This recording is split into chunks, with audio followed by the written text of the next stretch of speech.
Bonsoir mesdames et messieurs, soyez les bienvenus au journal de 19h. Plan bénévole au secours des sinistrés de l'arrondissement de Dévé dans la commune de Dambou. Suite aux dernières inondations et les dégâts enregistrés, ils reçoivent des dons. Un acte de générosité posé dans l'enceinte du bureau de l'arrondissement. Colombe Amadji et Yves Agdopessi pour plus de précisions.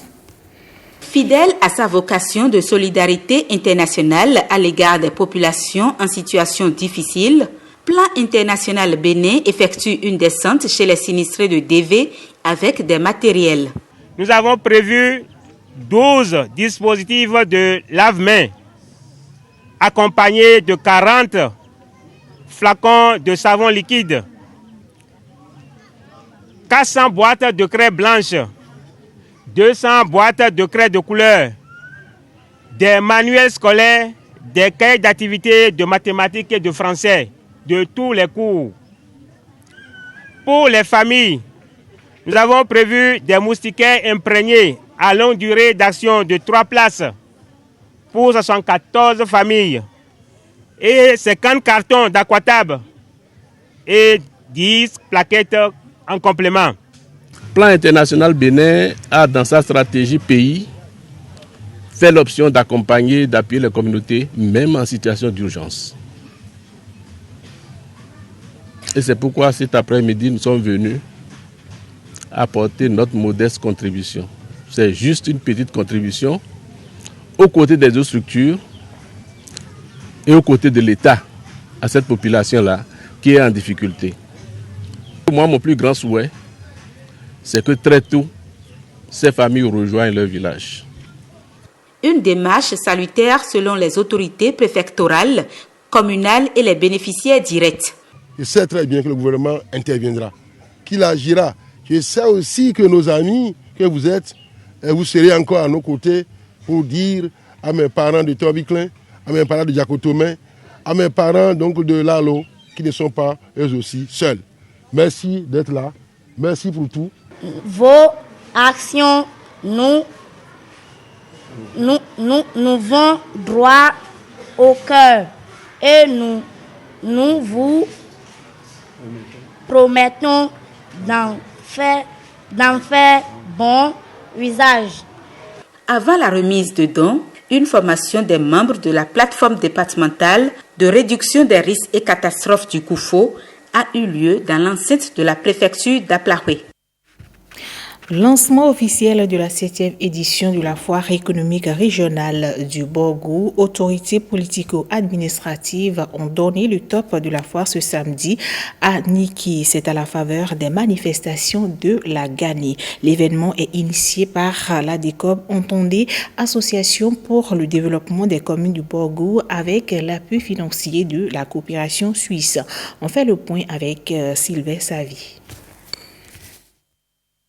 Cette foire regroupe des forains du Bénin, du Togo, du Burkina Faso, du Nigeria, du Sénégal et du Mali. L'objectif est de mettre sur orbite les valeurs artistiques et économiques du Bénin et principalement du Borgou à travers ses relations avec les pays limitrophes. Le département du Borgou regorge des potentialités en matière d'artisanat et c'est une occasion pour nous d'amener nos artisans à sortir leurs produits, à montrer leurs compétences et également à avoir de l'argent.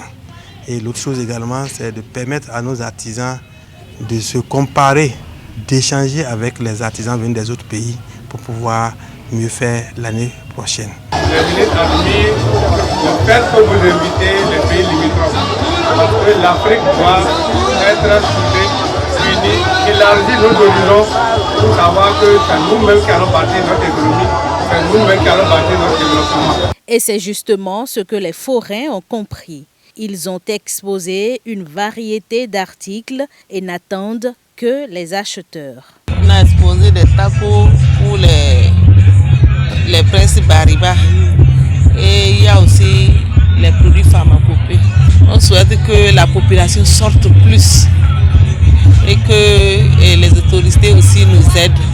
J'ai vu les tenues traditionnelles, taco pour les hommes, il y a pour les femmes aussi.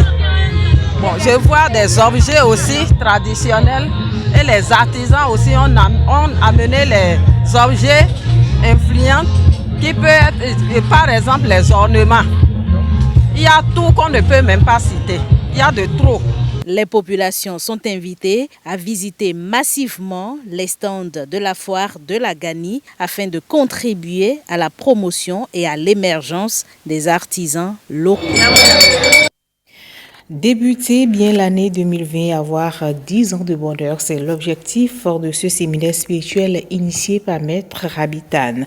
Plusieurs adeptes de l'astrologie ont pris part à cette rencontre annuelle. Retour sur les temps forts de ce séminaire avec Axel Doncy et Rodrigue Blondoumet. Dimanche, pas comme les autres, ici au centre artisanal du Hall des Arts de Cotonou. Dans la cour du centre, des rangs se forment. En fil perlé, ces hommes et femmes veulent accéder à cette salle. Pas pour suivre un spectacle, mais pour suivre des enseignements. Le séminaire spirituel de Rabitane les a réunis. Dans cette salle, un monde fou. Les yeux fixés sur ce ton, ils écoutent, méditent et applaudissent.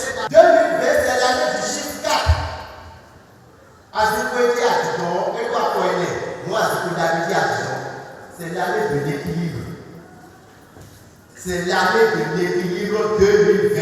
Parce que quand on prend 2020, vous avez 2 plus 0, plus 2, ça fait 4, plus 0, ça fait 4. Le chiffre 4, c'est un chiffre de l'équilibre. 2020 est une année de l'équilibre, a-t-il martelé.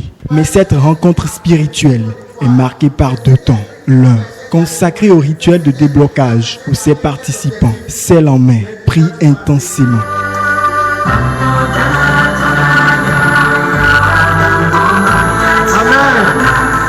L'autre, consacré au rituel de l'éveil de l'étoile, ces adeptes de l'astrologie, bougie en main, se recueillent encore plus.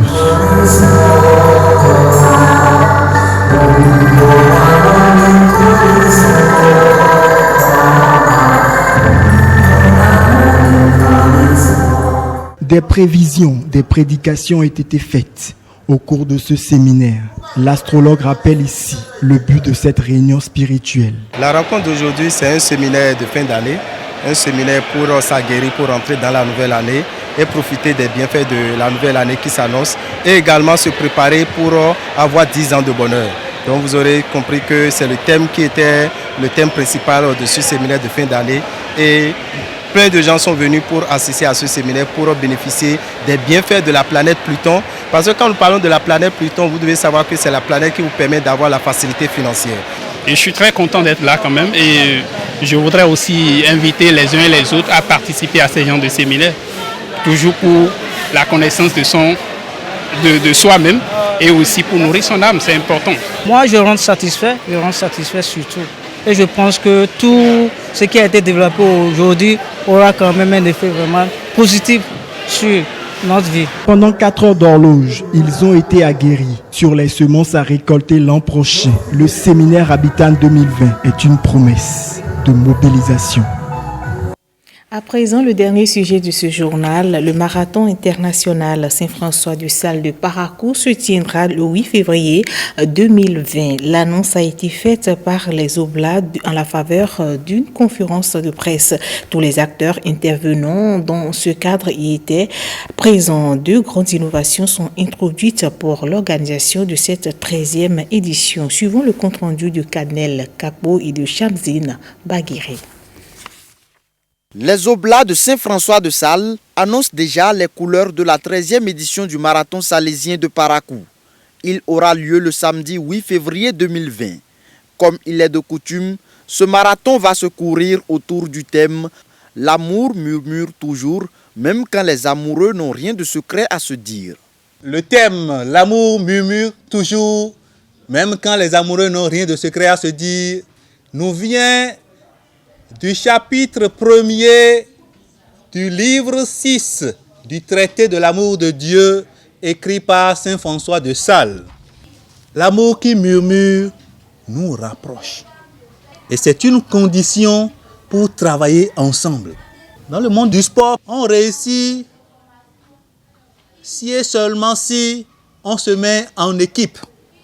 Vous comprenez avec moi que l'amour qui murmure rapproche les cœurs et les sportifs béninois ont besoin de se rapprocher les uns des autres pour travailler la main dans la main et réussir à porter notre pays haut.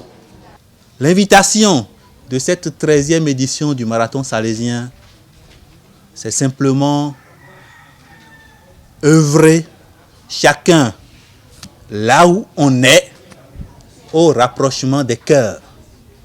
D'abord dans nos maisons, ensuite dans nos services et plus généralement dans notre pays. 2 innovations marqueront l'édition 2020 du Marathon salésien.